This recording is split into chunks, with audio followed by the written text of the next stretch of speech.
Yes, hello students. Today we will discuss making a private member inheritable. Okay? तो देखिए, we have just seen how to increase the capabilities of an existing class without modifying it.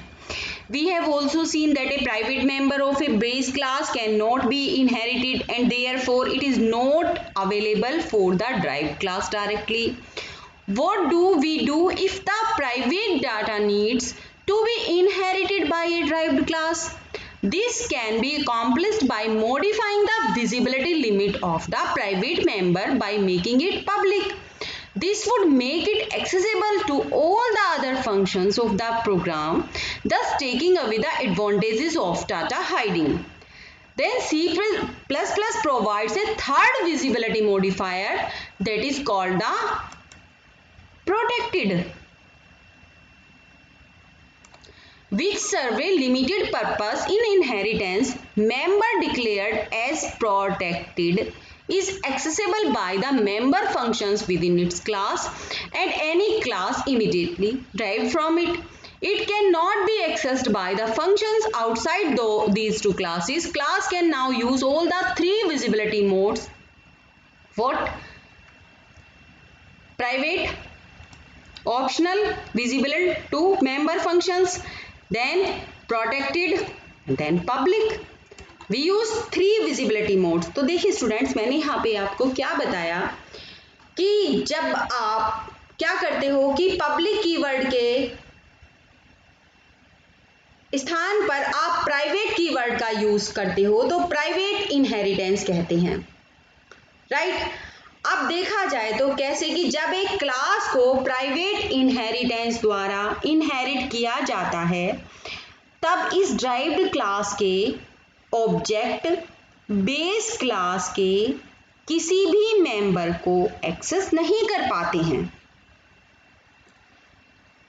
तो इसमें कोई भी differences नहीं आता है कि बेस क्लास में क्लास मेंबर के लिए किस एक्सेस स्पेसिफायर का यूज किया गया है। इसका इफेक्ट क्या पड़ता है कि ड्राइव्ड क्लास के लिए बेस क्लास जो है आपकी पूरी तरह से हिडन रहती है। कहने का क्या मतलब है कि ड्राइव्ड क्लास के ऑब्जेक्ट जो होते हैं वो क्या समझते हैं कि उसकी कोई बेस क्लास ही नहीं है, इसलिए। और जबकि क्या होता है कि पब्लिक इनहेरिटेंस में ड्राइव्ड क्लास के मेंबर फंक्शन में लिखी गई स्टेटमेंट बेस क्लास के पब्लिक और प्रोटेक्टेड मेंबर को एक्सेस कर सकते हैं, राइट? प्राइवेट इनहेरिटेंस में ड्राइव्ड क्लास को कोई भी kind of base class get नहीं होता है, यानी कि ड्राइव्ड क्लास के ऑब्जेक्ट्स बेस क्लास के बारे में कोई भी नॉलेज नहीं रखते हैं। हालांकि जो आपकी बेस क्लास होती है वो ड्राइव्ड क्लास का ही एक पार्ट होती है। ये किस टाइप से होता है? Just like as a composition, जिसमें कि क्या होता है कॉम्पोजिशन में हैज एक रिलेशनशिप होता है। तो ड्राइव्ड क्लास में बेस क्लास का एक ऑब्जेक्ट होता है, लेकिन ड्राइव्ड क्लास का ऑब्जेक्ट बेस क्लास के बारे में कुछ भी नहीं जानता है। तो ड्राइव्ड क्लास क्या, हम ऐसे भी बोलते कि derived class has an object of the base class but object of the derived class don't know about it. अब देखो, मैंने आपको बताया कि प्राइवेट इनहेरिटेंस लगभग एक क्या होती है, कंपोजिशन के समान होती है। इसलिए हम क्या देखते हैं, इस प्रकार के इनहेरिटेंस के स्थान पर हम कंपोजिशन का ही यूज कर लिया करते हैं। तो कोड मतलब अगर हम कोड को फ्रेगमेंट में शो करते हैं तो इसमें हम क्या करते हैं, अल्फा क्लास के एक ऑब्जेक्ट को, सपोज करो बीटा नाम की दूसरी क्लास है, बीटा क्लास में डिक्लेयर करना होता है। तो ऐसा करते हैं तो इस प्रकार क्या हो जाता है, प्राइवेट इनहेरिटेंस हो जाता है। क्योंकि हम क्या करेंगे, अल्फा ऑब्जेक्ट को बीटा क्लास में प्राइवेट एरिया में रख देंगे। इसलिए बीटा ऑब्जेक्ट के लिए अभी जो भी हिडन है तो कॉम्पोजिशन क्या करेगा, दोनों क्लासेस के बीच में एक सरल, अधिक क्लियर, कम कॉम्प्लिकेटेड रिलेशनशिप बन जाएगा। यदि हम प्राइवेट इनहेरिटेंस की जरूरत है तो हम इस इनहेरिटेंस के स्थान पर कॉम्पोजिशन रिलेशनशिप का भी यूज कर सकते हैं। ओके, देखिए होपफुली स्टूडेंट्स आपको ये चीज अच्छे से क्लियर हो गई होगी, राइट। अब आप ये देखिए अल्फा और बीटा वाला यहाँ पे एग्जाम्पल भी दिया हुआ है।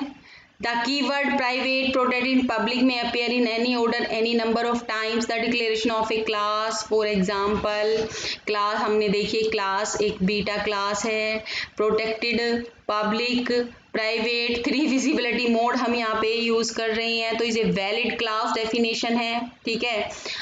Normal practice to use them as follow, कैसे क्लास बीटा, ठीक है।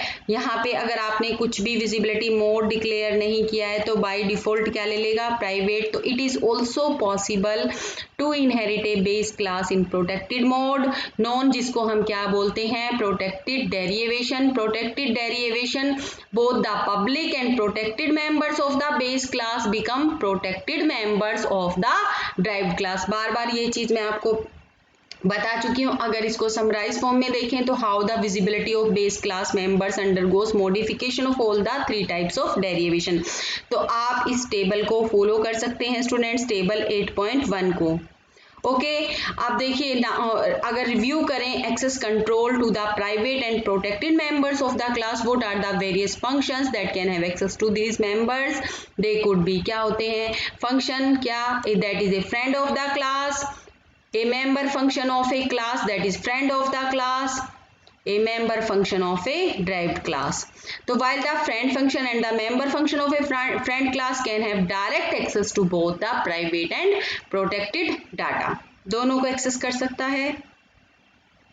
The member functions of a derived class can directly access only the protected data. They can access the private data through the member functions of the base class. ये देखिए 8.1 table का जो जिक्र मैं कर रही थी, visibility of the inherent member functions, कैसे बेस क्लास विजिबिलिटी मोड हमारे 3 हैं, private, protected and public. Okay, तो देखिए पब्लिक डेरिवेशन में not inherited, that is the protected public. अब आप इस टेबल को अच्छे से स्टूडेंट्स क्लियर कर लीजिएगा, जो भी मैंने ऊपर अभी आपको बताया। ओके